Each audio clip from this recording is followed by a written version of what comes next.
Ok, donc par rapport au dimensionnement, donc à me définir si vous voulez quelque chose de plus... enfin, je n'avais pas spécialement prévu forcément de le faire sur 3D. En tout cas, voilà les grandes lignes.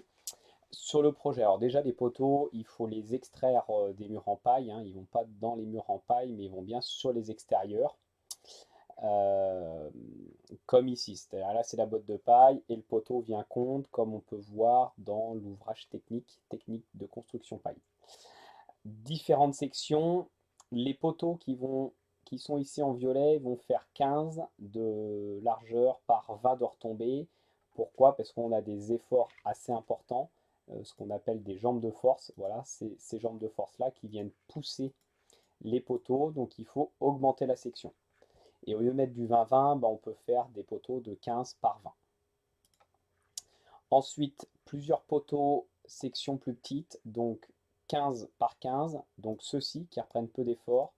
Des poteaux intermédiaires pour reprendre bah, des porteuses et puis stopper aussi le mur en BTC. Donc celui-ci, celui-ci, celui-ci, celui-ci, celui-ci et celui-ci en 15-15.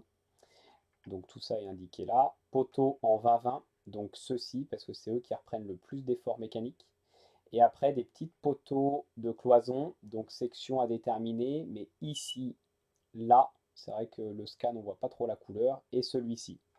Pourquoi? Parce que la porteuse qui est ici, elle prend beaucoup d'efforts par rapport en fait au sable. Parce que cette porteuse qui est là reprend en fait une bande de chargement là. Voilà. Et l'autre prend une bande de chargement là.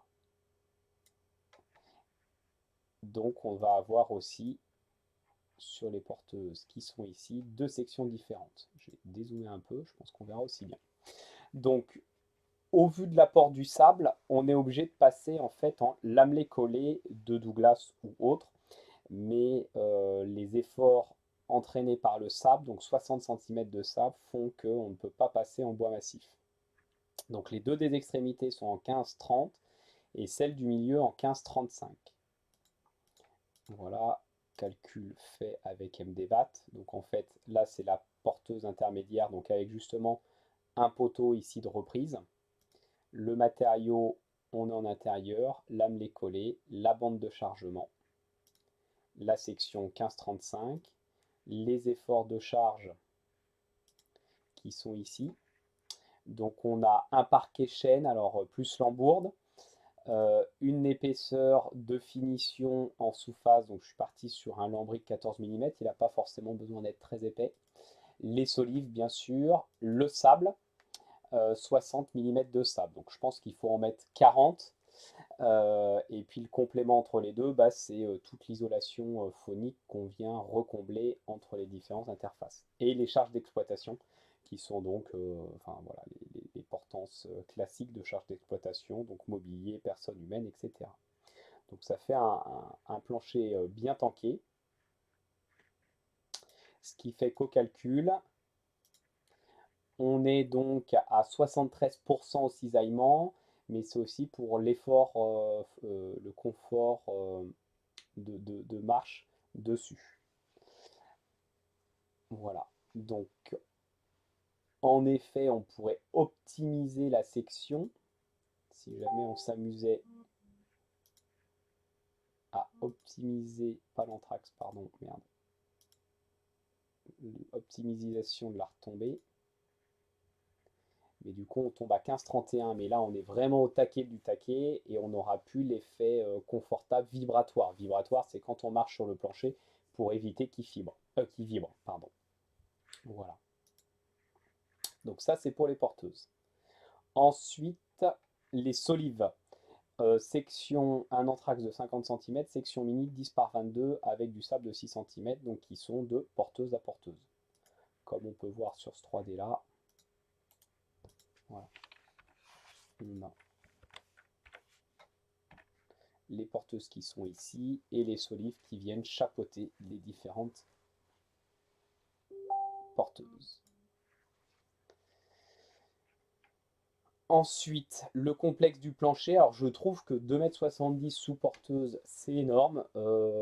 Classiquement, nous, on faisait du 2,70 m, mais sous finition, c'est-à-dire sur solive, ce qui fait que ponctuellement, au niveau des solives, on a du 2 mètres, eh bien, on a du 2 mètres 70, on a du 2 mètres 40, ce qui passe relativement bien chez les gens.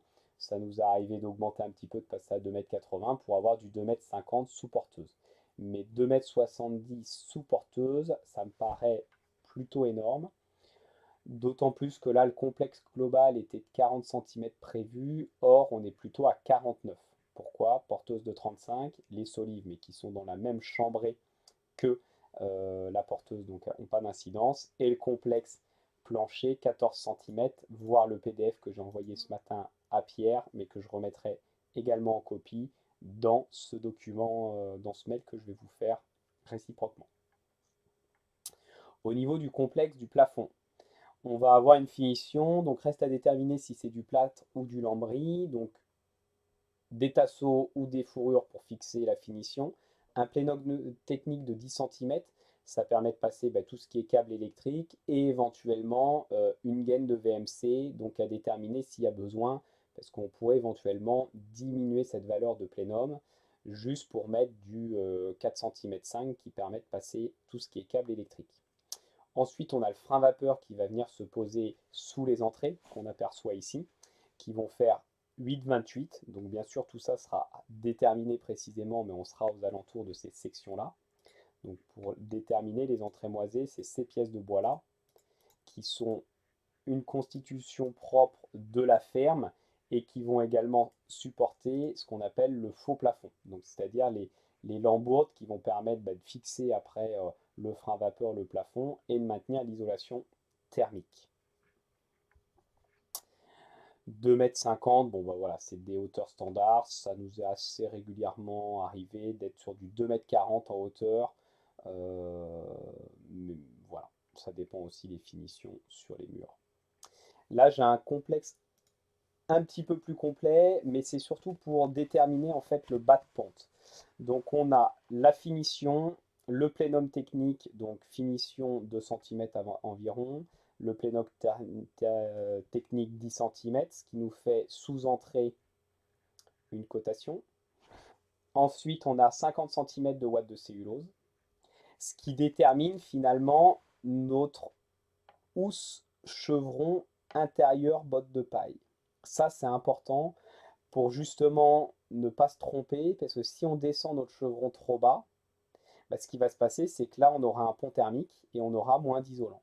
Donc, on détermine bien le dessus de l'isolation watts de cellulose, qui vient en connexion avec la botte de paille. On pose ici un déflecteur. Alors, au niveau du détail du permis de construire, on n'a pas besoin de ça, mais c'était plus pour le représenter, pour vraiment que la ventilation du chevron qui vienne ventiler le comble perdu, ne vienne pas influencer la botte de paille et le bas de la ouate de cellulose. Ensuite, les chevrons qui vont faire la saillie, donc le débord de toit, ceci. Alors là, on a une casquette sur celui-ci, mais dans votre cas, on n'aura pas forcément de casquette.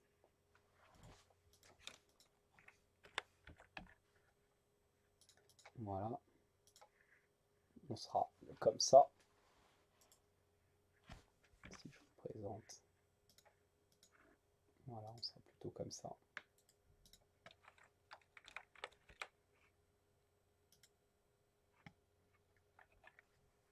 Oui, il n'y a pas les bottes de paille de représenter, mais on sera ce type-là avec un chevron. Donc pourquoi 6-10? Parce que vu qu'on a un grand porte-à-faux, on est obligé d'avoir une section de bois, de chevron, donc qui va être plus importante.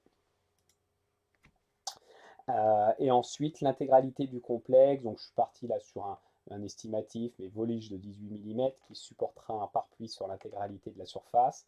Des contre-lithos pour ventiler 2 cm 5, c'est vraiment le strict minimum. Plus on a une bonne épaisseur, plus on ventile. Mais vu qu'on est sur un compte ventilé, voilà, on n'est pas spécialement obligé d'être sur une grosse lame d'air en contre-litho. Les lithos en 32-32 et après l'épaisseur de la tuile à déterminer qui donnera la hauteur du bâtiment final. Voilà. Donc je pense qu'avec tous ces éléments, on a l'intégralité des sections, sachant que sur le reste du profil. Bon bah là, les contrefiches, on n'en a pas besoin pour le permis de construire. L'arbalétrier, je l'ai mentionné, on est en 8.22. Enfin voilà, j'ai mis des grandes lignes, mais ce qui me paraissait important, c'était de déterminer correctement complexe solivage, complexe plafond pour déterminer la hauteur du bâtiment. Et ensuite, à vous de vous positionner sur cette hauteur-là qui me paraît relativement haute, mais à déterminer en fonction de ce que vous souhaitez. Il ne faut pas oublier que 20 centimètres ici, c'est du volume, mais c'est des bottes de paille, des mètres carrés d'enduit, etc. Et de la longueur de gaine. Donc jouer sur des hauteurs sur ce point-là, bah, c'est toujours de l'économie in fine. Je pense avoir fait un tour. Pas hésiter à me refaire un mail avec des questions complémentaires au besoin ou des éléments. Donc je vous envoie la vidéo et à suivre les PDF, histoire d'être sûr que vous regardiez bien les vidéos. Ça permettra d'illustrer les propos.